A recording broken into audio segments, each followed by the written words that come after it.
Assalamualaikum warahmatullahi wabarakatuh. Jumpa lagi kita di channel YouTube Catatan Nurwan Samunu.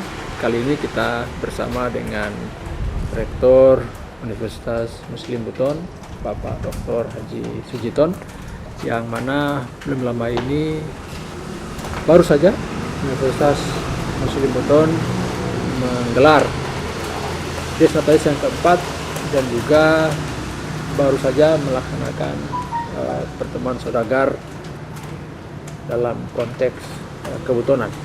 Nah, terkait dengan dua hal itu mungkin saya mulai dulu dari Desnatalis, Pak. Yeah. Apa spirit dari Desnatalis yang keempat Umi Buton terkait dengan cita-cita ke depan kampus tersebut? Iya. Terima kasih kembali Pak Irwan. Ya, kita jumpa lagi untuk bincang-bincang dalam kaitan dengan bagaimana kiprah Umi Buton ya. Bahwa baru-baru ini minggu yang lalu kita baru saja milad ulang tahun yang keempat tentang berdirinya kampus Universitas Muslim Buton. Nah, di ulang tahun yang keempat ini kita memang sengaja mengangkat tema besar yaitu Entrepreneur Expo. Kenapa kita angkat Entrepreneur Expo? Karena sebagaimana cita-cita besar bagaimana kita membangun kampus Universitas Muslim Buton ini, bahwa paradigma perguruan tinggi membangun perguruan tinggi sudah mulai bergeser. Iya. Kalau pada era tahun 60-an 70-an barangkali core-nya atau core bisnis dari perguruan tinggi itu adalah pada ilmu pengetahuan dan sains. Ya. Jadi siapa yang pintar ya, siapa yang bisa berorasi secara menggebu-gebu tentang kemampuan dia menarasikan tentang kemampuan pikirnya, maka kita anggap bahwa dia itu orang yang cerdas, orang yang pintar. Ya. Dalam arti kata bahwa siapa yang punya kemampuan intelektualitas yang tinggi, maka dialah yang unggul dan dialah yang mempunyai kelas tersendiri daripada yang lain. Tetapi beberapa puluh tahun kemudian ya di era 90-an saya kira mulai bergeser bahwa kebanggaan sebagai kampus yang mengandalkan kemajuan ilmu pengetahuan tidak lagi menjadi pengaruh utamanya, tetapi sudah menggeser kepada penelitian dan pengembangan, kemudian inovasi. Nah, karena dengan penelitian pengembangan bisa lebih konkret beradaptasi dan bagaimana dinamika empiris di lingkungannya ya bisa diadaptasi, bisa diinovasi dengan kemampuan penelitian dan pengembangan. Nah, sekarang ini paradigma itu sudah mulai bergeser. Ya, karena itu tidak mampu lagi kalau kita bertahan bagaimana membangun perguruan tinggi dengan paradigma penelitian pengembangan inovasi itu tidak bisa lagi bertahan karena dinamika kebutuhan masyarakat atau dunia sudah tidak lagi seperti itu. Maka tentu kan kita membangun satu perguruan tinggi, menyiapkan sumber daya manusia kan harus dia menjawab tentang tantangan-tantangan zamannya kan. Nah, pada saat sekarang ini yang core bisnisnya adalah entrepreneurial. Dalam artian yang luas tentu ya. Oke, bisa saja menjadi motornya itu adalah bagaimana berbisnis, bagaimana berusaha yang unggul, tetapi sesungguhnya entrepreneurial itu adalah satu paradigma di mana keunggulan cara berpikir kritis, kemampuan menganalisa lingkungan, kemudian kemampuan beradaptasi dengan lingkungan itu menjadi kata kunci bagi seseorang yang bisa maju ke depan. Karena dengan kemampuan menganalisa lingkungan, dinamika lingkungan, kebutuhan-kebutuhan empirikal di lingkungannya, maka dia akan bisa melakukan satu analisa-analisa secara rasional tentang dinamika itu. Dan analisa-analisa yang mendalam tentang berbagai macam soal yang dinamis itu, maka tentu akan melahirkan orang-orang yang punya ide dan gagasan-gagasan. Kan begitu toh? Ya, ya. Urutannya. Kalau orang yang sudah punya ide dan gagasan, untuk bagaimana agar supaya dinamika kebutuhan lingkungan empirikal itu bisa terjawab, maka tinggal kita menunggu bagaimana ide dan gagasan itu diimplementasikan. Nah, di wilayah implementasi inilah yang menentukan untuk bagaimana dia nanti menjadi pelaku-pelaku real, ya, untuk menjadi aktor-aktor yang bisa menjawab masalah itu. Di area implementasi yang nanti di situ dibutuhkan inovasi, nah saya kira itulah yang dibutuhkan sumber daya manusia kekinian yang bisa masuk di berbagai bidang-bidang yang membutuhkan sumber daya. Ya. Iya loh. Nah, kalau dia sudah beradaptasi dengan kebutuhan-kebutuhan lingkungannya atau kebutuhan empirikalnya, kemudian dia sudah bisa berinovasi di situ terus-menerus dan lebih cepat, maka dia nanti akan menjadi orang-orang yang unggul, orang-orang berdaya saing. Nah, semangat itulah yang coba kita tularkan di dalam seluruh sivitas akademika Universitas Muslim Buton untuk bagaimana di tahun keempat ini spirit itu betul-betul secara bertahap kita introdusir kepada sivitas akademika kita, terlebih-lebih kepada mahasiswa kita. Maka itu tagline kita di ulang tahun ini atau di milad yang keempat ini adalah Entrepreneurial Expo. Entrepreneurial Expo itu intinya pertama adalah bagaimana kita melakukan menginisiasi temu wicara antara berbagai pihak, berbagai aktor yang kemudian kita bicara untuk saling mendekat, ya, dengan posisi masing-masing, bagaimana kita berbicara agar supaya kita satu kesepahaman, satu komitmen untuk kolaborasi itu adalah kata kunci. Ya, kita dari perguruan tinggi akademisi kadang-kadang merasa wah kita ini jalan sendiri. Pemda juga mungkin merasa bahwa ini akademisi apa yang dia bikin ini, ya. Hanya di dalam kelasnya saja barangkali diajari anak-anaknya habis selesai pulang di rumah masing-masing. Ya, atau pelaku usaha kita dia autopilot, dia berusaha tanpa merasa bahwa mereka itu ada ada intervensi atau ada campur tangan kebijakan-kebijakan yang membuat mereka lebih lincah, ya, atau lebih terfasilitasi di dunianya untuk mereka lincah di dalam berusaha. Dunia perbankan. Walaupun dunia perbankan ini kalau dulu terkesan mereka agak pasif, ya. Hanya di kantornya mereka menerima siapa-siapa butuh kredit, ayo kita olah, siapa yang layak kita kasih. Mereka ini sudah agak lebih maju untuk merespon lebih ke depan. Saya katakan begitu karena di Expo kita kemarin itu mereka sudah menghasilkan banyak produk-produk layanan perbankan yang sebenarnya mereka sudah lebih agresif untuk bagaimana memfasilitasi pihak-pihak yang memang membutuhkan dunia perbankan dalam hal ini finansial untuk modal kerja dari usaha-usaha kita itu. Nah, sekarang dunia usaha kita, mereka merasa seakan-akan berjalan sendiri tanpa ada yang memandu mereka, tanpa ada yang memfasilitasi mereka. Nah, kalau kita paling tidak di dunia usaha ada aktor-aktornya, ada pemuka-pemukanya, ada pelaku-pelaku usaha yang bisa berbicara di komunitasnya. Dari perbankan juga terbuka bahwa kami ini sudah sudah lebih proaktif untuk bagaimana apa kebutuhan kalian, layak atau tidak layak, bahkan sampai di UKM pun mereka sudah berani untuk masuk ke situ. Nah, kita dari perguruan tinggi di mana posisi kita? Nah, perguruan tinggi paling tidak kan namanya akademik, ya, teknokratik, ya. Bagaimana menyumbangkan cara-cara berpikir kita paling tidak untuk mewarnai kebijakan-kebijakan wilayah ini agar supaya betul-betul bisa lebih tepat dan lebih di depan untuk menggiring atau menjawab pelaku-pelaku di belakang tadi itu. Gitu. Kan boleh jadi, Pak, ya, para pemangku kepentingan yang ada di wilayah perumus kebijakan, nah kadang-kadang ini sudah ada dalam posisi di belakang. Dinamika masyarakat, dinamika dunia usaha sudah di depan begitu jauh, nah mereka baru melahirkan kebijakan di sini. Bahkan ini dia tidak perlukan, bahkan kalau dipaksakan malah menjadi penghambat, kan? Iya enggak? Nah, maka itu dia harus 2-3 langkah di depan dari dinamika itu. Nah, itu sebenarnya kata kunci yang ingin kita telurkan di situ, bahwa bagaimana setiap produk kebijakan itu berada 3-4 langkah di depan sehingga dinamika di belakangnya itu bisa terfasilitasi untuk dia bisa speednya lebih cepat lagi, responsifnya lebih bisa adaptasi dengan kebutuhan-kebutuhan mereka dari dinamika yang itu. Artinya, itu kan kebijakan, Pak. Berarti dengan kata lain, Pak, Bapak mau katakan bahwa UMU ini tidak boleh menjadi makmum bagi peradaban. Saya kira tidak. Jadi imam bagi peradaban. Imam dalam artian posisi sebagai akademisi, sebagai teknokratik. Ya.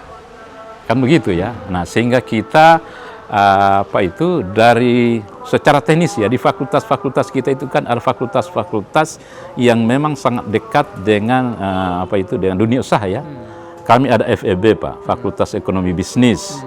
Prodi-prodinya itu adalah prodi perdagangan internasional, ada prodi manajemen retail, ada prodi entrepreneurial. Ya, ya. Kemudian di pertanian ada agroteknologi, ada agribisnis. Nah, 5 prodi ini saja kalau kita optimal, kita perankan baik dosen-dosennya maupun mahasiswa-mahasiswanya, dia lebih dekat ke sana, ke pelaku-pelaku, ataupun kalau dia di pertanian lebih kepada pelaku-pelaku petaninya di sana, jangan di ruang di ruangan kelas untuk menerima saja dicekoki dengan hafalan, tetapi dia berpraktik di sana. Itu sebenarnya yang kita butuhkan. Saya bersyukur bahwa Pak Wali Kota sudah merespon itu. Kita akan membuat suatu pilot proyek, Pak. Pilot proyek untuk bagaimana kami dari akademisi secara teknokratik menggunakan lahan sempit ini untuk meningkatkan produktivitas lahan-lahan itu dengan tanaman hortikultura. Dan tanaman hortikultura ini sarananya itu sudah, prasarananya itu, bahan-bahannya itu nanti bertingkat. Vertikal. Sehingga lahan tidak terlalu banyak membutuhkan lahan luas, kan bisa dilakukan di pekarangan-pekarangan rumah. Dan hitung-hitungan secara ekonomi, kami mencoba stimulan itu, pilot proyek itu 10 kali 6 meter. Kemudian bentangan tiap-tiap itu kan bisa 4 paralon itu yang kira-kira begini ya, 1, 2, 3, 4, 1, 2, 3, 4. Masih ke sana 10 meter, di bawahnya untuk lepas ikan air tawar. Sayur bisa dipanen kurang lebih 40 hari, ikan air tawar 3 bulan. Nah, 1 kali panen tiap bulan itu sebenarnya sudah laik secara ekonomi. Ya, tidak ada lagi pembiayaan untuk itu. Pas kita tanam, tinggal kita tunggu-tunggu. Karena pengairannya yang airnya ikan yang kita lepas itu, airnya dia bersirkulasi naik menjadi makanan tanaman lagi. Kotoran ikan-ikan itu dia keisap pakai pompa naik ke paralon-paralon itu menjadi nutrisi buat tanaman. Nah, jadi 1 kali lepas, tinggal kita lihat-lihat kasih. Jadi tumpang sarinya bukan lagi tanaman dan tanaman, Pak, tapi tanaman dan hewan. Tanaman dan hewan. Dan bayangkan, Pak ya, kalau itu menjadi pilot di tengah, ada luasan sekitar 1 atau 2 hektar, di situ ditanami oleh berbagai macam tanaman-tanaman hortikultura ya, sayur-sayuran. Kemudian sistem pengairannya kan sekarang enggak pakai tandom barang 2-3 biji di atas itu, pakai pompa naik, dia tinggal buka keran kan dia memutar itu kalau hanya untuk pengairannya. Jadi percontohan juga. Jadi namanya agrowisata tadi sudah bisa terjawab. Berarti di situ dalam hal ini menjawab 2 persoalan sekaligus, Pak. Iya. Pertama persoalan inflasi, harga, dan yang kedua ketahanan pangan, ketahanan pangan. Dan bayangkan kalau itu dijadikan sebagai gerakan. Tiap-tiap rumah ada itu, dan teknologinya gampang sekali. Kami dari akademis sudah kita belajar di situ kita. Untuk apa belajar di dalam kelas? Ini kalau kita mau pakai istilah yang matching ini dengan sebutan ini, kira-kira gerakan apa ini, Pak, namanya? Ini soal tagline lagi nih, Pak. Iya, saya kira kolaborasi produktif antara berbagai pihak tadi kan? Nah, kolaborasi. Tadi Bapak menyinggung soal bagaimana perguruan tinggi itu bisa melakukan implementasi, inovasi, dan kekinian. Bagaimana disinkronkan dengan dunia digital yang saat ini perkembangannya sangat masif sekali. Tadi baru dari satu sisi ya, bagaimana keterampilan teknikal dari kita dosen-dosen mahasiswa untuk di bidang pertanian dan perikanan ya. Kemudian di bidang perdagangan pada umumnya. Tetapi sesungguhnya ilmu besar yang kita ingin introdusir kepada mahasiswa kita itu ya berbasis kepada landasan visi besar kita ya, Umu Buton itu, bahwa Umu Buton itu ingin menciptakan kader-kader atau manusia-manusia yang unggul, ya, manusia-manusia yang unggul, kemudian berakhlakul karimah, berbasis kepada entrepreneurial. Ya, unggul itu kan saya kira unggul pengetahuannya, unggul budi pekertinya, dan unggul sosial budayanya tadi itu. Nah, kemudian harus dia berbasis kepada entrepreneurial tadi. Bagaimana dia dari sejak semester 1 itu sudah membangun kecepatan berpikir kritis tadi itu. Bagaimana kita bangun agar supaya bisa berpikir kritis? Kita hanya umpan dengan kisi-kisi bahan bahan mata kuliah, tetapi kita harapkan mereka untuk buka di internet, kan mereka ada Wifi, internet. Ada internetnya semua. Saya bilang kalian tinggal dok itu, tapi di situ silakan. Mungkin di awal-awal masih belum lancar dengan itu, tapi lama-lama saya bilang kalau kita umpan dengan bagaimana misalnya konsep entrepreneur, apa sih definisi entrepreneur itu? Mereka sudah saya bilang minimal 5 cuplikan Anda di konsep entrepreneur, kalian bisa mengenai konsep dan definisi. Kemudian silakan bikin 2-3 kelompok berdiskusi, kemudian bikin tulisan-tulisan singkat, kemudian kalian presentasikan itu, nanti yang lain juga ambil topik yang lain, kalian bisa. Kami dosen tinggal memfasilitasi itu. Jadi Pak, berarti bukan lagi menghafal mereka. Bukan, menganalisa. Karena apa gunanya kita menghafal? Boleh jadi menghafal nilai ujian kita bisa bagus-bagus, mungkin nanti IP kita bisa tinggi, tetapi coba bayangkan Pak, pengalaman selama ini, setelah selesai kita masih ingat enggak itu yang hilang semua kan? Akhirnya tinggal kita tenteng ijazah saya begini kan? Menjadi kebanggaan kita, itu bukan zamannya lagi. Tapi coba, mereka dari semester 1 sudah berdiskusi begitu. Nah, kemudian sekali waktu kita pergi ke tempat, kalau basis diskusi kita menyangkut masalah pertanian, kita pergi lihat-lihat di sana bagaimana sih secara fisik di lapangan mereka bertanam itu, atau bagaimana pertumbuhan dari tanaman itu. Setelah ditanam, dipanen, bagaimana cara memasarkan ke sana, siapa yang membeli dan seterusnya, kualitas apa yang mereka tuntun di konsumennya sana, mereka bisa melihat apa. Pulang di kelasnya mereka berdiskusi lagi. Oh, ternyata kalau kita hanya bawa saja gelondongan ini, mereka di sana harus kita kemas, harus kita pack dengan sebagainya, sehingga pasti memori itu akan terekam apalagi kita praktekkan sendiri. Nah, itu yang kita ingin mahasiswa-mahasiswa kami ini mempunyai dasar-dasar entrepreneurial. Tidak peduli dia di prodi mana. Di prodi PGSD saja yang barangkali dibayangkan kita, PGSD ini jadi guru SD. Atau di FKIP secara keseluruhan menjadi guru di mana-mana. Guru ini.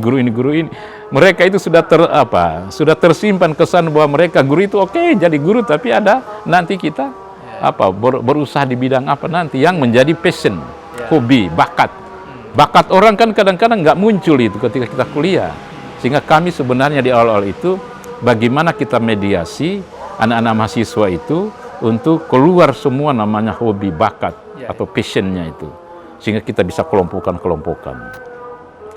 wirausaha, termasuk kelompok olahraga, kelompok seni, kelompok apa. Jangan dianggap olahraga dan seni itu menjadi bagian nomor 2 dari pengetahuan, dari kemampuan kepribadian seseorang. Orang olahragawan itu kan orang yang kuat, pantang menyerah Orang berseni itu kan orang yang imajinasinya tinggi dan pasti pikirannya akan luas. Jadi pembekalan pemikiran paradigma entrepreneur ini bukan lagi hanya otaknya yang diharapkan untuk dia cerdas, tetapi hatinya, kemudian sosial budayanya, kearifan lokal di mana dia berada, plus dia memiliki keterampilan kewirausahaan. Sehingga di dalam implementasinya di kampus kami, 1 hari di dalam 1 minggu itu, hari Kamis itu bebas, tidak ada perkuliahan. Kecuali hanya untuk bagaimana tadi mengintrodusir nilai-nilai luar yang tersangkut dengan entrepreneurial tadi itu. Nah, entrepreneurial tentu tidak tunggal dia entrepreneurial, tetapi juga harus dibekali dengan keterampilan menggunakan teknologi digital. Kemudian bagaimana dia kuat di dalam berkomunikasi. Apa itu komunikasi? Berarti berbahasa. Bahasa utama itu apa? Bahasa internasional kan bahasa Inggris. Jadi paling tidak dia mampu berbahasa Inggris, dia menguasai atau bisa mengenal namanya penggunaan teknologi digital, kemudian basis pengetahuannya, basis pengalamannya, keterampilannya itu adalah entrepreneurial. Ya. 3 in 1 Pak ya? 3 in 1, betul. 3 in 1. Kemudian digital, Digital, dan kemampuan komunikasi dalam bahasa Inggris. Dan itu juga tadi 3 in 1 juga tadi Pak, terkait dengan bagaimana dia punya budi pekerti, punya daya pikir, dan punya kemampuan budaya. Jadi dia menginjak bumi, menginjak tapi di bumi, tetap melihat masa depan. Begitu, Pak, saya kira begitu, iya. Karena kalau tidak seperti itu, kita akan di pinggir terus, kita akan ketinggalan terus, kita akan gagap dengan beradaptasi dengan apa yang dituntut di luar sana itu, yang hari ini sudah. Sehingga tidak lagi bahwa saya mau jadi PNS, saya menjadi guru, tidak. Setelah selesai ini saya tegap, berdiri tegap untuk melihat apa yang bisa saya garap di sana untuk menghidupi masa depan saya. Jadi dia tidak terkooptasi dengan sektor formal begitu. Iya. Dan harus kita didik begitu, Pak. Bayangkan sekarang kalau kita mau di formal itu, daya terima di lapangan kerja hari ini dari seluruh alumni perguruan tinggi di Indonesia ini sudah sampai 10%. Ya enggak? Nah, kalau 100.000 setiap tahun alumni kita, ya toh? Kan masih ada 90.000 yang mau kemana mereka itu? Kalau masih kita pakai paradigma lama, kasihan ijazah saya ini mau diapain nih Bapak Ibu? Bapak Ibu sudah sudah banyak korban untuk kuliah saya Tapi pada saat dia selesai itu dia bilang, "Bapak berapa luas kebunnya itu?" Ada 2 hektar. Saya sudah diajari di sana bagaimana kita intensifikasi itu. Ya toh. Ini belum ada uang kita. Di bank dia siap, Pak, untuk misalnya anak-anak ini kan. Bank kita sudah mulai dari sejak kita mahasiswa sudah ditantang itu bagaimana membuka itu. Jadi mereka menjadi pelopor-pelopor untuk itu. Dan kelihatannya mereka sudah bisa membaca itu. Bayangkan Pak, kalau anak-anak yang sudah semester 3 itu sudah ada ada pandangan ke depannya mereka bahwa mereka tidak akan tergantung semester lagi. 2 ini, Pak. Semester 2-3. Nah, semester 4 sudah semester 7 hari ini mereka barangkali belum terlalu kencang ya. Karena kami juga kan berproses ini untuk menerjemahkan itu. Nah, kemudian di hari Kamis tadi itu kita coba mengundang praktisi-praktisi bidang bisnis untuk bercerita tentang success story-nya di hadapan mahasiswa. Dan kita tawarkan juga kepada kepada praktisi tadi untuk berkunjung nanti ke lokasi di mana dia berada, biar dia kuliah di tempatnya sana, itu anak-anak kita. Ya, toh? Nah, sehingga anak-anak langsung melihat dengan panca indera mereka di lapangan, di tempat mereka bekerja sebagai success story tadi. Mereka lebih kuat menyerap ilmu praktek di situ daripada nanti dia diskusi di kelasnya tentang ilmu pengetahuannya. Nah, jadi harus ada komparasi begitu. Jadi dia tidak lagi mendapatkan ilmu secara dengan fakta psikologis, tapi fakta empiris. Empiris saya kira. Kenyataan lapangan yang dia dapatkan. Nah, kemudian kita ajari dengan nilai-nilai, Pak. Ini juga tidak kalah pentingnya bahwa seseorang secara kepribadian juga harus kita kasih nutrisi agar supaya kepribadiannya itu pertama yang kita ajarkan bagaimana supaya lebih percaya diri. Karena dengan percaya diri pasti muncul keberanian. Kalau muncul keberanian pasti dia nanti akan mandiri dia ketika dia jawab itu. Nah, ini tidak bisa kita bagaimana sih mempraktekkan yang namanya percaya diri itu secara alamiah saja, tapi konsepnya ada di pikirannya, sehingga berbagai macam aktivitas di kampus itu sebenarnya sudah latihan untuk percaya diri. Iya enggak? Dia menari, dia main silat, dia aktif di pramuka, ada kegiatan-kegiatan kemahasiswaan, semuanya kita fasilitasi sehingga rasa percaya diri, rasa kemandirian bisa tumbuh. Kemudian Pak, tadi Bapak menyinggung soal saudagar. Iya. Yang kaitannya dengan hari ulang tahun milad keempat. Iya. Umum Buton. Apa yang Bapak bisa gambarkan soal saudagar Buton ini? Pemikiran besar sebenarnya yang sudah lintas lintas kewenangan ya. Kalau kita bilang bahwa kita di perguruan tinggi itu hanya mencetak generasi untuk bisa beradaptasi tadi dengan masa depan mereka, Tapi kita ingin dalam jangka pendek ini supaya saling mendekat tadi antara kita perguruan tinggi, kemudian dunia usaha didukung oleh perbankan sama pemerintah daerah itu lebih dekat. Nah, sehingga kita menginisiasi dari UMU kemarin itu, walaupun kecil-kecilan kita desain, tapi paling tidak embrio itu bisa nanti menularkan, siapa tahu bisa difasilitasi pemerintah daerah dalam forum yang agak besar, dan ini rutin kita ketemu-ketemu kan. Namanya Tomu Bisnis pengusaha Kepton. Iya, Tomu Bisnis Nah, kan ini embrio untuk bagaimana kita saling mendekat antara aktor-aktor tadi. Yang membuat regulasi kebijakan kan pemerintah daerah, membuat iklim yang lebih sehat buat pengusaha kita. Terus perbankan apa? Bagaimana memberi permodalan untuk modal usaha mereka, modal investasi mereka. Perguruan tinggi apa? Memberi pemikiran-pemikiran teknokratik tentang bagaimana dunia bisnis hari ini. Iya toh? Nah, sehingga bisa saling kolaborasi seperti itu, dan 4 aktor utama ini saya kira bisa saling memberi. Ya, dan masing-masing ada manfaat masing-masing. Kami di perguruan tinggi memang dianjurkan untuk itu. Di arahan-arahan kementerian tentang bagaimana dunia perguruan tinggi sudah pada pengabdian masyarakat, bukan lagi pada pendidikan dan penelitian, tapi sudah di pengabdian masyarakat. Salah satu pengabdian masyarakat itu adalah bagaimana kita mengambil peran yang seperti itu.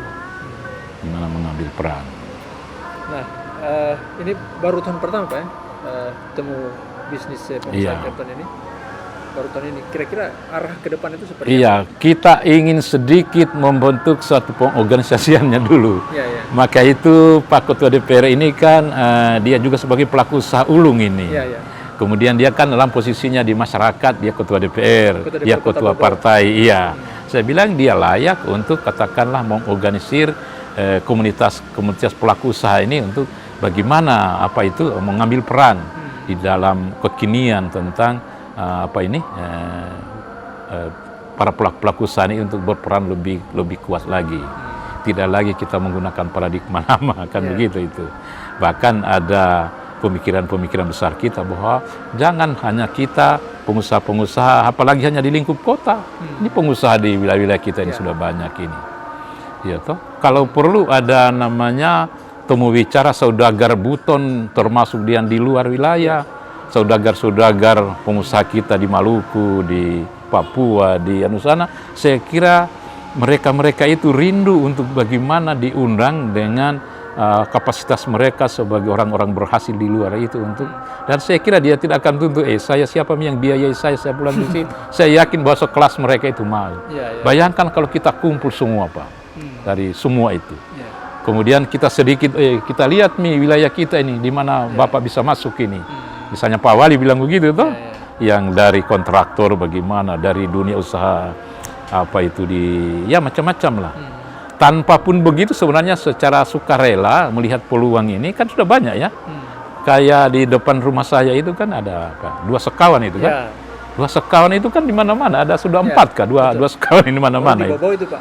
Belum di luar Bobau. Maka itu dia, padahal dia itu di Ternate Pak. Tapi kenapa lihat sini? Sukarela itu. Bayangkan kalau kita undang baik-baik, kita punya toko-toko yang berhasil di bidang bisnis di luar untuk datang berinvestasi di sini. Itu suatu kekuatan besar untuk bisa mendorong. Itu namanya secara tidak langsung kan sudah investor itu Pak. Kalau secara nasional kita bilang investor, sudah investor mereka itu. Bangun ruko, bangun bangun eceran dan seterusnya. Sudah investasi mereka. Dan bukan lagi investasi, sudah di miliaran itu mereka investasi. Nah itulah yang kita coba mobilisasi, koordinir ini pelaku-pelaku usaha kita di lintas wilayah ini agar supaya rasa kebutuhannya itu tetap melekat di diri mereka, dan saya yakin bahwa mereka bangga dengan rasa kebutuhan itu walaupun mereka berhasil di luar daerah, dan saya yakin bahwa Bau-Bau ini tempat yang menjanjikan untuk diaspora kita ya di luar itu yang berhasil untuk dia datang kembali di sini. Pasti akan kota bertingkat kok. Gimana itu? Ya enggak, lebih nyaman di sini. Kita janjikan itu. Jadi kita semua mengkampanyekan bagaimana kota Bau-Bau ini menjadi kota unik, yang kota bertingkat-tingkat tadi, ada posisi di pantainya, ada apa itu wilayah-wilayah yang berbasis pertanian, hutan, ya toh, ikan di sana. Apa yang kurang kan? Ya. Insya Allah nanti dia akan datang ke sini. Itu yang kita mau ingin bunyikan ya, bunyikan di UMU kemarin itu dengan tagline Entrepreneur Expo. Intinya itu adalah salah satunya adalah temu bisnis saudagar sekepton. Ya. Ya. Terakhir mungkin Pak, apa Ya. yang Bapak mau sampaikan kepada masyarakat terkait dengan UMU Buton saat ini di usia yang keempat? Oke, saya menitip kepada warga masyarakat dimanapun berada, terutama di wilayah Kepton ini, bahwa kami pendatang baru di dunia pendidikan tinggi untuk bagaimana menyiapkan generasi-generasi kita untuk bisa tampil bersaing di dalam proses dia beradaptasi dengan segala macam tantangan ke depan. Dan kami dari UMU Buton memastikan dan menggaransi bahwa Universitas Muslim Buton hari ini 5 fakultas dan 12 prodi itu terakreditasi baik semua. Dan kalau tidak atau masih ragu, silakan buka di laman LL Dikti. Klik UMU Buton, pasti akan keluar statutanya. Iya, kalau masih ragu-ragu bahwa anak-anak saya nanti saya mau itu baru 2-3 tahun itu. Apa nanti dia bisa wisuda kemudian diakui enggak? Iya toh? Jadi kita menjanjikan itu. Yang kedua, bahwa seperti kita diskusikan dari awal tadi, bahwa kami di sana punya cita-cita besar bahwa paradigma kami mendidik anak-anak, menyiapkan anak-anak di masanya nanti akan datang untuk menjadi manusia-manusia yang unggul dan bisa bersaing. Nah tentu di dalam belajar mengajar di kampus, persyaratan untuk mereka nanti bisa bersaing menjadi manusia unggul itu ya kita sudah persiapkan dari awal. Bahwa di samping kita bekali dengan ilmu pengetahuan, juga kita bekali dengan budi pekerti, kemudian akhlak yang bagus, kemudian dengan spiritual yang yang bagus, kemudian berbasis kepada budaya dan kearifan-kearifan lokal di mana kita berada. Dan kata kunci terakhir bahwa mereka kita persiapkan untuk memahami konsep-konsep dan praktek-praktek di dalam entrepreneur. Nah, entrepreneur dalam artian luas mengandung makna bahwa mereka harus berpikir kritis atau critical thinking. Karena dengan berpikir kritis pastilah dia mampu untuk melakukan analisa-analisa mendalam terhadap fenomena-fenomena empirik di lingkungan di mana dia berada. Kalau dia mampu menganalisa, pastilah dia akan memunculkan nanti ide-ide dan gagasan-gagasan untuk bagaimana sih problem-problem itu dicarikan jalan keluarnya. Nah, ketika dia mampu nanti untuk menjawab itu walaupun secara bertahap, peran-peran yang masih mungkin ukuran-ukuran kecil, skala kecil, tetapi dia sudah nanti mempraktekkan yang namanya inovasi di sana. Berinovasi itu kan sebenarnya mempraktekkan, ada yang kurang kita majukan lagi, kita jawab lagi, ada yang kurang, jadi terus-menerus. Sehingga nanti hasil dari inovasi itu akan menjadi sesuatu yang the best, yang menjadi unggul di bidang dia tangani. Saya kira itu yang menjadi harapan dari kami sebagai pembina-pembina di UMU dan untuk anak-anak mahasiswa kami dan calon-calon orang tua yang mau menyekolahkan putra-putrinya di UMU Buton, percayakan kepada kami untuk kemudian menyiapkan menjadi anak-anak kita yang tangguh dan mampu bersaing ke depan. Ya, kira gitu. Terima kasih Pak Rektor atas waktunya, ini luar biasa. Spirit dan apa yang sudah dilakukan oleh UMU Buton, bahkan kemarin Bapak Wali Kota Bogor sudah menyatakan bahwa UMU Buton melakukan lompatan yang besar, dan ini terbukti dengan apa yang disampaikan oleh beliau. Insya Allah kita berjumpa pada kesempatan berikutnya. Terima kasih atas perhatiannya. Assalamualaikum warahmatullahi wabarakatuh. Waalaikumsalam.